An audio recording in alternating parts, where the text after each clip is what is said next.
All right, so we're diving deep into Airbnb, right? You handed us a whole stack of articles, and it's wild how they went from basically like air mattresses to, this hospitality empire. It really is remarkable. And it all started back in 2008 with three guys, a design conference, San Francisco. Yeah, humble beginnings, to say the least. Talk about scrappy. I mean, they were selling cereal to make rent, Obama O's and Cat McCain's. How's that for creative fundraising? It speaks volumes about the resourcefulness, that's for sure. And I think it really speaks to this broader trend, the whole rise of the sharing economy, right? Because Airbnb, it wasn't just about like finding a cheap room. It tapped into something deeper. It did. This desire for these unique experiences. Yeah, exactly. And that Y Combinator investment in 2009, game changer. That's when they became Airbnb officially, right?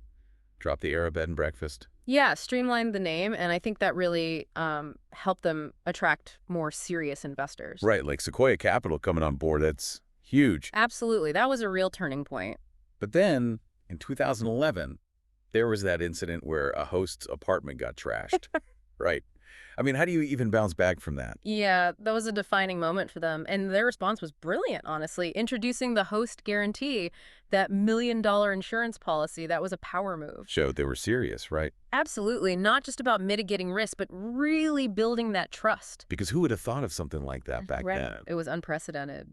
Yeah. And then fast forward to 2014, that whole rebranding, they ditched that, corporate blue for something way more, approachable. Warmer, yeah. More inviting. Even their logo, that Bel-O thing, it's all about connection, right? Belonging. It wasn't just a cosmetic change. It was strategic. They were signaling a shift in their mission, right? This wasn't just about rooms anymore. It was about crafting experiences. The thinking bigger, right? Not just about, where you lay your head at night. Exactly. What happens next? Yeah. This whole experiences thing has got me curious. Well, they realize, right, that travelers, especially like millennials, Gen Z, they don't just want to see the sights, right? Sorry. They want these immersive, local, authentic experiences. Yeah, totally. So Airbnb jumps right in, cooking classes in Tuscany, meditation hikes in Yosemite. It's genius. It is. They're curating this whole world of, unique possibilities. It's like they want to be your one-stop shop for travel, period. Yeah.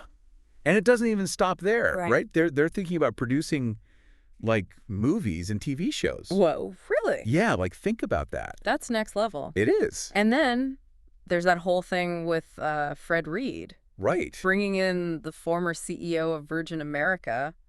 I mean, what's the message there? That's a statement. It's a power move for sure. Yeah. Even if they don't launch their own airline, which, they've been pretty adamant that they're not. Yeah, right. It just shows you, how serious they are about disrupting the entire travel industry. It's like they're playing chess and everyone else is playing checkers. But then it gets even wilder, right? Because remember that little detail about Airbnb buying up floors in Rockefeller Center? Yeah, 10 floors. 10 floors. It's kind of crazy when you think about it, right? It is a little bit of a paradox. They built this whole empire by, disrupting traditional hospitality. Right.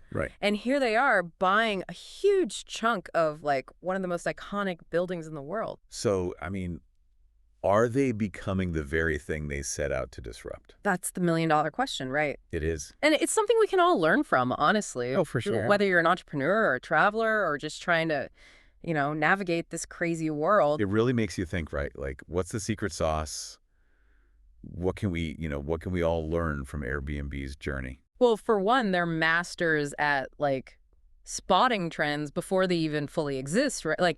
They saw that shift in what travelers actually want. Yeah, that whole desire for authenticity, right? People are over those cookie cutter vacations. Exactly. They want something real. And Airbnb tapped into that, but they also totally nailed the tech side of things too. Their platform made it so easy, so user-friendly. Oh, absolutely. They removed all the friction. But let's not forget trust, right? That's huge, especially in this industry, and Airbnb really delivered. Yeah, the host guarantee, the reviews, they really went above and beyond. They did. They understood that sense of security. It's everything. It's amazing they built this massive global community. It's inspiring, really, but it hasn't been all, smooth sailing. Right. There have been bumps in the road. What about their impact on housing? Those are real concerns. Oh, absolutely. The effect on local markets, regulations, it's complex. Yeah, it really makes you think about like the responsibility that comes with innovation. It does. It's a balancing act for sure. So where do we go from here? How do we, like, harness the good while addressing the challenges? That's the question, isn't it? I mean, there's no easy answer. Hmm. But maybe by looking at Airbnb, their wins, their losses, we can, like, start to figure it out. It's a conversation worth having, that's for sure. Yeah. So last one for you. If you could give Airbnb just one piece of advice as they move forward, what would it be? What's the most crucial thing for them to nail? It's tough, but honestly, I think it all comes down to balance. Staying true to that disruptive spirit, but also, tackling those societal impacts head on. Finding that sweet spot, that's their key to long-term success. It's a challenge for, well, everyone really, not just Airbnb, but the whole sharing economy. Really makes you think. Well, that's about all the time we have for today. Thanks for joining us for this deep dive. Keep those brains buzzing, and we'll see you next time.